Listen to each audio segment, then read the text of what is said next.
Praise the lord. లోయల్లో పూచిన పుష్పమా ఛానల్కి మిమ్మల్ని అందరినీ ఆహ్వానిస్తున్నాను. స్త్రీ బలహీన స్థితిలో ఉన్న దేవుడు స్త్రీ పక్షాన ఒక చక్కని వాక్యాన్ని, మరి ఆమె బలహీనతల్లో కూడా ప్రకాశించే వాక్యాన్ని సామెత 14:1 అన్నాడు. జ్ఞానురాలు తన ఇల్లు కట్టుకుంటుంది, మూఢురాలు తన చేతులతోనే తన ఇల్లు ఊడబెరుకుతుంది. నిజమే, జ్ఞానము కలిగిన స్థితిని లోకంలో కూడా ఒక మాటను మన సాంప్రదాయంలో సంబోధిస్తుంటారు. ఇంటికి దీపం ఇల్లాలు.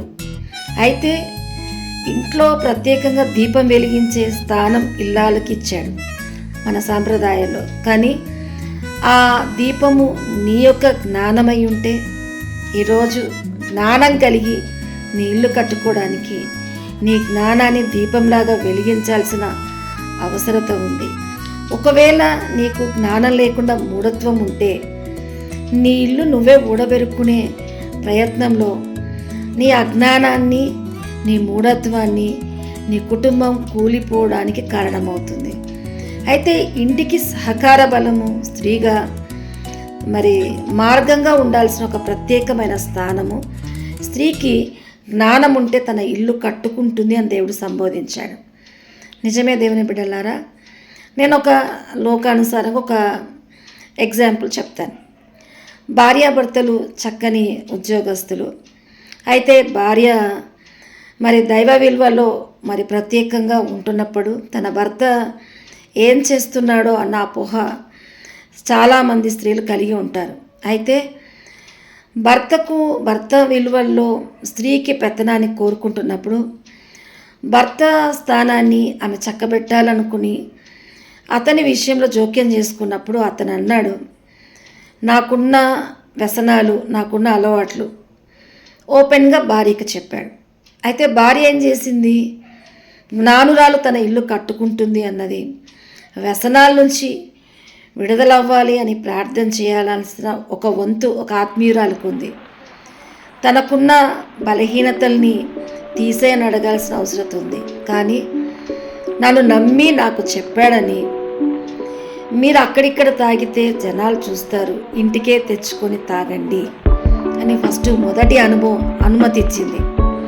రెండవది, నాకు బలహీనమైన స్త్రీతో సహవాసం, మరి ఆ సహవాసాన్ని కూడా నాకు చెప్పాడు కాబట్టి చూసి చూడనట్టు తన మార్పు అనే ఒక మాటలు ప్రత్యేకించి ప్రార్థన చేయలేక, మరి తన భర్తను మార్చుకోలేక, తనకు పెత్తనాన్నిచ్చి చెప్పాడన్న అనుమతిలో ఇంకా తన దురలవాట్లు కొనసాగించుకోవడానికి, ఇంట్లో తాగడానికి, స్త్రీ బలహీనతతో ఉన్న ఆమెను ఖండించి మార్చుకోలేక, చూసి చూడనట్టు నాకు చెప్పాడు కదా, నాకు చెప్పకుండా ఏమీ చెయ్యడన్న ధైర్యంతో ఏం చేసినా నా పరిధిలోనే ఉన్నాడు అన్న ఒక మూఢ జ్ఞానాన్ని భర్త మీద కలిగి భర్తను అబ్జెక్షన్ చేయలేదు.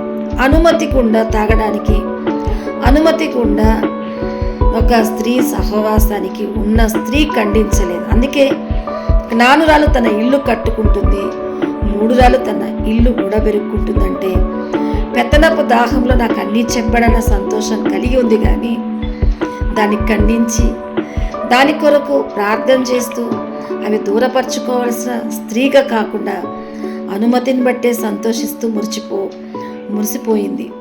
అందుకే సామెత 14:15 అంటాడు, జ్ఞానం లేనివాడు ప్రతి మాట నమ్మును, ఆ వివేకి అయిన వాడు తన నడతలు బాగుగా కనిపెడతాడు. ప్రతి మాట నమ్మేదేంటి?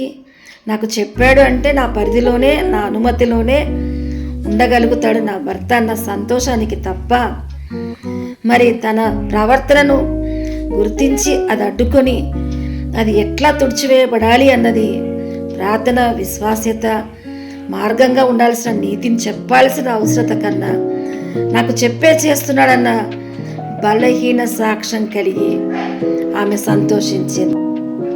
అందుకే స్త్రీ సహకార బలంగా ఉంటున్నప్పుడు మనల్ని బలహీనపరిచి మన ద్వారానే పాపానికి చోటుగా మన ఇంట్లోకి, మన విలువల్లోకి చొరబడుతున్న కొన్ని వ్యసనాలను మనం ప్రభువు ద్వారా విశ్వాస్యతలో, ప్రార్థనలో ప్రకారంగా ఉండాల్సిన బలము ఒక స్త్రీకి మరి జ్ఞానం కలిగి తన కుటుంబం విషయమే ప్రార్థించే అంగలార్చే జీవితము, విడుదల కొరకు ప్రార్థించే జీవితం కలిగి ఉన్నప్పుడు దేవుడు ప్రత్యేక స్థానంలో ఒక స్త్రీ కన్నీటిని ప్రార్థనను వినడానికి ఇర్మియా భక్తుడు అంటాడు, ప్రార్థించే స్త్రీలను పిలువనంపండి.